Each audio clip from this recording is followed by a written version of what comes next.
কিষানপুর নামক গ্রামে বাস করত শ্যামা আর লক্ষ্মী। এরা দুজনে হচ্ছে দুই চা, কিন্তু এদের সম্পর্ক দেখে মনেই হবে না এরা দুই চা। শ্যামা, কিরে শ্যামা, কোথায় গেলি? শ্যামা, একবার এদিকে আয় দেখি। শ্যামা, আরে গেলিটা কোথায়? কখন থেকে তোকে ডাকছি। শ্যামা, এদিকে আয় একবার। আরে মেয়েটা যে কোথায় গেল? সকাল থেকেই তো ওর সারা শব্দ কিছুই পাচ্ছি না। ঘরে কি নেই নাকি? আকাশে কেমন মেঘ করেছে, ঝোড়ো হাওয়া বইছে। মেয়েটা এখন আবার কোথায় গেল দেখি তো। বাইরেও তো দেখতে পাচ্ছি না। কোথায় যে যায় আমাকে বলেও যায় না। শ্যামা, শ্যামা, কোথায় গেলি? আরে, সকাল সকাল কি হলো কি লক্ষ্মী? তো আমি দেখতে পারছি তুমি অনেকক্ষণ থেকে ছোট বউকে হাঁক ডাক পারছো। কি হয়েছে কি? এমনিতেই তো নিজের জাকে মেয়ে করে রেখে দিয়েছো, তারপরে আবার আজকাল দেখতে পাচ্ছি তুমি ছোট বউকে খুব চোখে হারাচ্ছ। কি ব্যাপারটা কি? ছোট বউকে তো তুমি কোনো কাজ করতেই দাও না। সংসারের যাবতীয় যত কাজ সব নিজের কাঁধের উপরেই তুলে নিয়েছো। তাহলে এত হাঁক ডাক পারছো কেন সকালবেলা? আরে না, তার জন্য না। আমি শ্যামাকে ডাকছিলাম, সকাল থেকে ওকে দেখতে পাচ্ছি না। আর দেখো না, ওর তো আবার ঠান্ডা লাগার ধাত রয়েছে। তারপরে আবার মেঘ করেছে, এত ঝোড়ো হাওয়া বইছে। কোথায় যে গেল মেয়েটা, আমি সেটাই ভাবছি। মাঝে মধ্যে যে ওর কি হয়, কোথায় কোথায় চলে যায় আমাকে বলেও যায় না। আমি ভাবছিলাম হয়তো ঘরের মধ্যেই রয়েছে, কিন্তু এতবার হাঁকডাক করছি। ঘরে থাকলে তো ঘর থেকে বেরিয়ে আসতো বলো, ঘরে সে নেই। আরে হ্যাঁ গো, মেয়েটার তো কেউই নেই সাতকুলে। তাহলে জায়ের মতো দেখলে হবে ওকে? ওকে তো নিজের মেয়ের মতনই রাখতে হবে বলো। আর ও তো আমার থেকে ছোট। শোনো, আর অত কথা বাড়িয়ে লাভ নেই বুঝলে। তুমি একটু ঘরে থাকো, আমি দেখে আসি ও আবার কোথায় গেল। ঘর ফাঁকা করে কোথাও যেও না বুঝলে, আমি দেখে আসছি। হায় ভগবান, এই বউকে নিয়ে যে কি করি আমি। আজকাল যায় যায় মুখ দেখা দেখি থাকে না। আর আমাদের ঘরে দেখো, যায় যায় এত মেল, যেন যা নয়, দুই বোন বা দুই মায়ের পেটের বোন। গায়ের রং কালো হওয়ায় জন্মের সময়ই শ্যামার মা ভালোবেসে শ্যামার নাম রেখেছিল শ্যামা। শ্যামা মাঝে মধ্যেই মনমরা থাকে। আরে, এ তো দেখছি ওই ঘোষ বাড়ির ছোট বউ। বাবা, গায়ের রংটা কি বিচ্ছিরি, যেন অন্ধকারে খুঁজে পাওয়াই কঠিন। তা হঠাৎ করে এই নদীর পাড়ে এসে বসে আছে কেন বউটা? দেখি তো গিয়ে, যাই একটু কথা বলি। যায় যায় ঝগড়া হয়েছে বোধহয়। যাই যাই, খোঁজ খবর নিয়ে আসি যে। এই হচ্ছে পাড়ার মালতী কাকিমা, যে শ্যামার গায়ের রং নিয়ে শ্যামাকে খুব কথা শোনায়। কি গো ছোট বৌমা, কি ব্যাপার?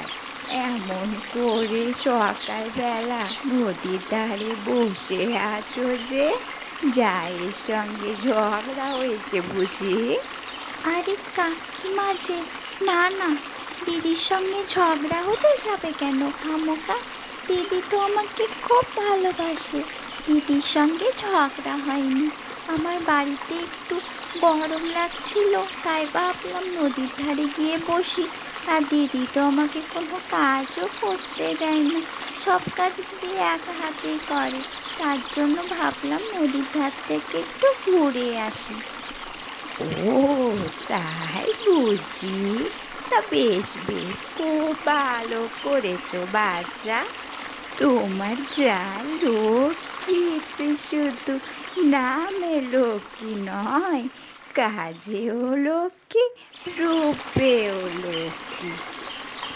তা তুমিও তো বাড়ির বউ বাচ্চা। তা তোমাকে তোমার যা কোনো কাজ করতে দেয় না কেন? ওইটা তো তোমারও সংসার, তাই না? তোমারও অধিকার আছে সেখানে কাজ করার। দেখো বাচ্চা, তোমার সংসারটা তোমার জায়ের হয়ে যায় না যেন। আমার মনে হয় তোমার গায়ের রংটা পছন্দ হয় না। এই কথা শুনে শ্যামা তো সেখান থেকে কাঁদতে কাঁদতে ছুটতে চলে যায়, আর মালতী কাকিমা খুব খুশি হয়। এইদিকে লক্ষ্মী শ্যামাকে খুঁজে খুঁজে হন্যে হয়ে বেড়াচ্ছে। আরে এদিকে আকাশের কোণে মেঘ জমেছে, ঝোড়ো হাওয়া বইছে। এই মেয়েটা যে কোথায় গেল? আমি হাঁটতে হাঁটতে প্রায় নদীর কাছে চলে আসলাম, তাও তো আমি শ্যামাকে দেখতে পাচ্ছি না। কোথায় যে যায় মেয়েটা, একটু বলে যাবে তো? এই কথা বলতে বলতেই লক্ষ্মী দেখে শ্যামা দৌড়ে আসছে। কী ব্যাপার, কোথায় গেছিলি সকাল থেকে? আর এদিক থেকে কোথা থেকে বা এমন দৌড়াতে দৌড়াতে আসছিস? কি হয়েছে কি? হ্যাঁ, কোথায় যাস, কী করিস, আমাকে একটু বলে তো আসতে পারিস? সেই সকাল থেকে আমি তোকে খুঁজে খুঁজে মরে গেলাম। বাইরে দেখছিস আকাশের কোণে মেঘ জমেছে, ঝোড়ো হাওয়া বইছে, তবুও তুই এই নদীর ধারে এসে বসে আছিস? তোর না ঠান্ডা লাগা ধার? আরে দিদি, সত্যি আমার তোমাকে বলে আসা হয়নি। তুমি তখন রান্নার ওইদিকে ছিলে, সেই জন্য আমার একটু গরম লাগছিল বলে ভাবলাম নদীর ধার থেকে ঘুরে আসি। আচ্ছা, সে ঠিক আছে, চল এখন বাড়ি চল। সকাল থেকে নদীর ধারে এসে বসে আছে পাগল মেয়ে। নদীর ধার থেকে আসার পরে থেকেই লক্ষ্মী লক্ষ্য করতে থাকে শ্যামা যেন মনমরা হয়ে বসে আছে। আচ্ছা, কি ব্যাপার বল দেখি? সে সকাল থেকে যখন থেকে নদীর ধার থেকে এসেছিস তখন থেকেই দেখছি কেমন যেন মনমরা হয়ে বসে আছিস, কিছু বলছিসও না। নদীর ধার থেকে আসার সময় দেখলাম চোখের কোণায় জল, কাঁপা কাঁপা গলা। কি ব্যাপারটা কি তোর? হ্যাঁ, আর কিছু জিজ্ঞাসা না করলে কি দিদিকে মুখ ফুটে কিছু বলতে হয় না? এ কথা জিজ্ঞাসা করতেই শ্যামা লক্ষ্মীর সামনে অঝরে কাঁদতে থাকে। শ্যামার রূপ যেমনই হোক না কেন, মনটা কিন্তু খুবই নরম। আরে কি ব্যাপার কি, তোকে একটা কথা আমি জিজ্ঞাসা করছি, তুই হাউমাউ করে কাঁদতে শুরু করলি যে? কাঁদার মতো কিছু কথা বলেছি আমি তোকে? কি হয়েছে, কেউ কিছু বলেছে তোকে? বল আমাকে। না না দিদি, তেমন কিছু নয়। আমার গরম লাগছিল বলে নদীর ধারে বসেছিলাম, গিয়ে ওখানে দেখি ওই মালতী কাকিমা এসে আমাকে যা নয় তাই বলে, অনেক কিছু কথা শোনায় দিদি। আর তোমার নামেও অনেক খারাপ খারাপ অনেক কিছু বলছিল, আমি কোনো উত্তর দিতে পারিনি দিদি।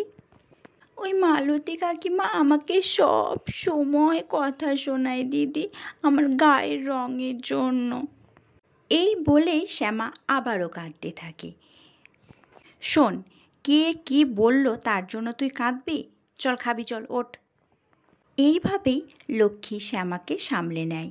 তারপর তারা চারজনের খুশি পরিবারে একসঙ্গে খেতে বসে। আরে বৌদি, আজকে রান্নাটা তো পুরো ফাটাফাটি হয়েছে গো।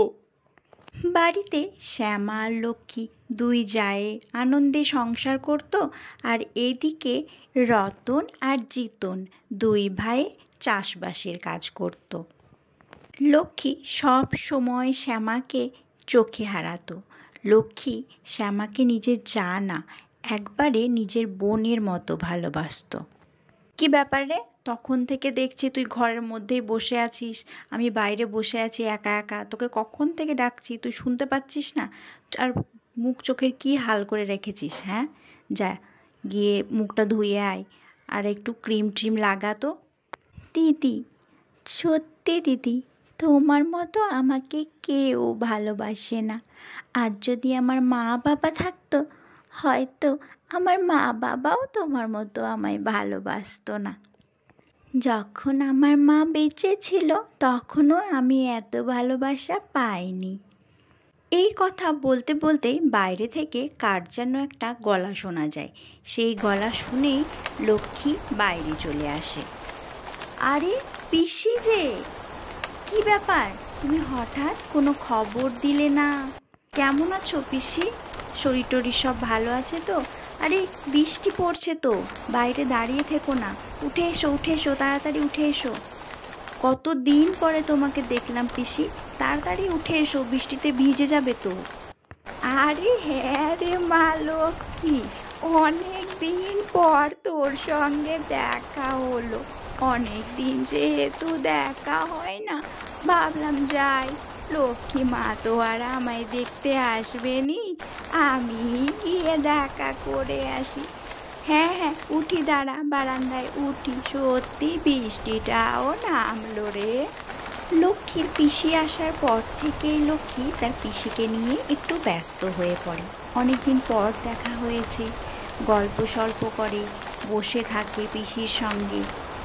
এইদিকে শ্যামা খুব একাকিত্ব বোধ করে। শ্যামার স্বামী যতন তার দাদা রতনের সঙ্গে জমিতে গিয়ে কাজ করে। তারা দুই ভাই চাষবাসের কাজ করত নিজের জমিতে, আর তাদের ছিল দুটো বলদ। তো এই নিয়েই তারা ব্যস্ত। এরকমভাবেই চলছিল। হঠাৎই শ্যামা একদিন লক্ষ্মীকে জড়িয়ে ধরে। দিদি, আমার খুব একা একা লাগছে গো। তোমার পিসি আসার পর থেকে তুমি সেরকম খুব একটা সময় পাও না, আমার খুব একা একা লাগে। এইসব দেখে লক্ষ্মীর পিসি হিংসে করতে থাকে।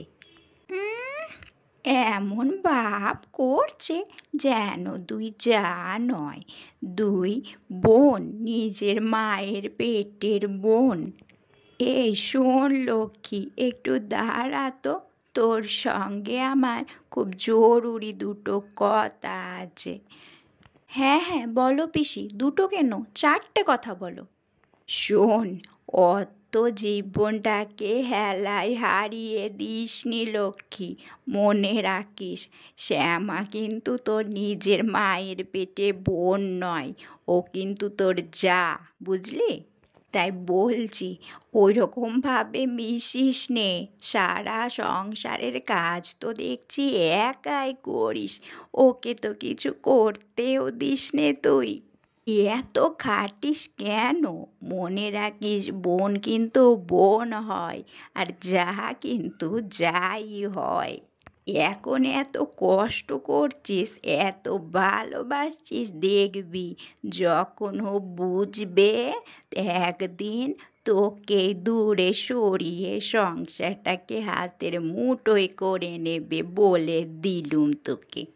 আর তোর তো এখনো বাচ্চা কাচ্চা হয়নি রে, যদি তোর আগে সে আমার বাচ্চা কাচ্চা হয়ে যায়, তাহলে তো ব্যাস, তোমার সংসার ওর হাতে চলে যাবে কিন্তু। তাই বলছি, অত ঢিলেমো করো না সংসারটাকে, নিজের হাতে এঁটে ধরো। লক্ষ্মীর পিসির এইসব কথাগুলো শ্যামা দূর থেকে শুনছিল, আর মনে মনে সে খুবই কষ্ট পাচ্ছিল। তার দিদি হয়তো তার পিসির কথা শুনেই আর তাকে ভালোবাসবে না, কারণ শ্যামার জীবনে ভালোবাসার প্রয়োজন। শ্যামার কেউই নেই ওই এক যা ছাড়া, যে তাকে প্রাণ দিয়ে ভালোবাসে। হ্যাঁ পিসি, শুনলাম তোমার কথা, আর সবটা বুঝলামও। দেখো পিসি, তুমি আমাদের সংসারে 2 দিনের জন্য এসেছো। থাকো, ভালোভাবে থাকো, খাও, বেড়াও, হাসি খুশিতে থাকো, তারপর তুমি তোমার নিজের বাড়িতে চলে যেও। কিন্তু তোমাকে দয়া করে বলছি, আমাদের সংসারে অশান্তির সৃষ্টি করো না। এমন কিছু কথা তুমি আমাকে বলো না যাতে আমার এই সুখের সংসারটা ভেঙে ছারখার হয়ে যায়। তুমি ঠিকই বলেছ পিসি, আমি শ্যামাকে আমার যা নয়, নিজের মায়ের পেটের বোনই ভাবি। আগে আমার মা বাবা ছিল, এখন মা বাবা নেই, ভাই বোনও কেউ নেই। আমি শ্যামাকে পেয়েছি আমার নিজের বোনের রূপে, আর শুধু আমি ওকে আমার বোন ভাবি না, ও কিন্তু পিসি আমাকে নিজের দিদির মতোই ভাবে। কার ঘরে কি হয় পিসি তা আমি জানি না, কিন্তু আশা করি আমার ঘরে এমন কিচ্ছু হবে না যাতে আমার এই সোনার সংসারটা ভেঙে টুকরো টুকরো হয়ে যায়। আমি শ্যামাকে চিনি পিসি, ও বাপ মা মরা একমাত্র মেয়ে, যাকে আমি আমার এই বাড়ির বউ করে নিয়ে এসেছিলাম নিজের হাতে। আর ওর গায়ের রং নিয়েও অনেকে অনেক কিছু কথা বলে, তবে আমাদের কোনো সমস্যা নেই। তোমার যদি এখানে ভালোভাবে থাকতে ইচ্ছে করে থাকো, অন্যথা আমার সংসারে আগুন জ্বালিও না। আমি নদীতে গেলাম কাপড় ধুতে। হ্যাঁ হ্যাঁ, তুই যা নদীতে, আমার কথা মিলিয়ে নিস। আর আমি তোর বাড়িতে থাকবো বলে আসিনি, তোকে দেখতে ইচ্ছে করছিল তাই এসেছিলাম। এই দেখ আমিও চলে গেলুম, বুঝলি? মুখের উপরে এমন করে না বললেও পারতিস। দূর থেকে শ্যামার এইসব কথা শুনে মনটা ভারী হয়ে গেল। শ্যামা আফসোস করতে থাকলো। 2 মিনিটের জন্য হলেও সে তার দিদিকে ভুল বুঝছিল। শ্যামা ভাবতে থাকলো এই দুনিয়াতে এমন কেউ নেই যে তাকে তার জায়ের মতো ভালোবাসতে পারে। কোনো বড় জাও যে এতটা পরিমাণ তার ছোট জাকে ভালোবাসতে পারে, এটা শ্যামা কোনো দিনও অনুভব করতেও পারেনি। উপরন্তু শ্যামার রূপে তো কিছুই নেই। গায়ের রং এমন কালো যে অন্ধকারে দাঁড়িয়ে থাকলেও কেউ খুঁজে পাবে না। এত কিছুর পরেও লক্ষ্মী শ্যামাকে এত আপন করে নেয়, এত ভালোবাসে। সেদিন লক্ষ্মী যখন নদী থেকে ফিরল, তখন শ্যামা লক্ষ্মীকে আবারও জাপটে জড়িয়ে ধরে তার কাঁদতে থাকলো। দিদি, আমাকে ক্ষমা করে দিও। তোমার আর তোমার পিসির কথাগুলো আমি দূর থেকে শুনছিলাম। আমার তো 5 মিনিটের জন্য মনে হচ্ছিল সত্যিই তুমি তোমার পিসির কথা মতো কাজ করবে। আমি তোমাকে ভুল বুঝেছিলাম। দিদি, আমাকে ক্ষমা করে দিও দিদি তুমি। সত্যি দিদি, পৃথিবীতে এমন আর একজনও কেউ নেই যে তোমার মতো আমাকে ভালোবাসতে পারে। হয়তো আমার স্বামীও তোমার মতো আমায় ভালোবাসে না। শ্যামা আর লক্ষ্মীর সম্পর্ক দেখেই অনেকেরই 2 জায়ের সম্পর্কের ভুল ধারণা ভেঙে যায়।